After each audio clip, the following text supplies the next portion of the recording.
Hi mga ka-food lovers! Gagawin tayo ng Turkish rice ngayon. And ayun, ilagay ko na ngayon peanut butter. And after that, lalagay tayo ng, hindi ko alam kung anong tawag dito sa Pilipinas. Hindi ko rin nakita to sa Pilipinas.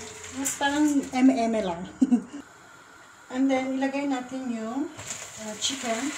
Usually, on Turkish rice, hindi naman nilalagyan ng chicken. But I had the extra chicken, so I put it now. I decided to put it. And halu-haluin lang. And then after that, ilagay na natin yung rice. By the way, yung rice na to, pinapad ko muna. Pero wala namang specific kung ilang oras o ilang minuto yung rice. But the more you babad it, the more it's good. Ayun. Mix lang natin.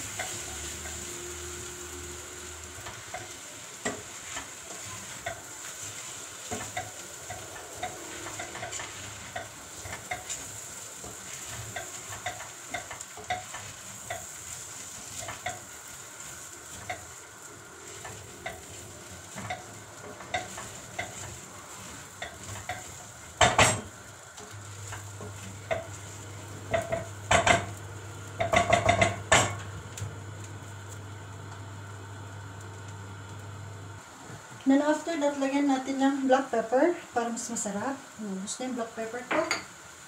And then, salt. Yes, salt. Kung tatanungin nyo bakit masyadong maraming salt, okay lang, hindi naman masyadong marami kasi wala naman, mawawala din yan later. I mean, hindi naman masyadong maasim. Pero, magkakaroon naman siya ng lasa. And then, i-mix nyo lang. After that, lagyan natin ng hot water. Dapat hot siya. Ito pala galing to. Pinakuluan ko to ganina ng chicken. So, lagay nyo siya. Ayan. Mix lang natin. I will add more. It's also hot. So, tansya-tansya lang ito ng water na. Ayan.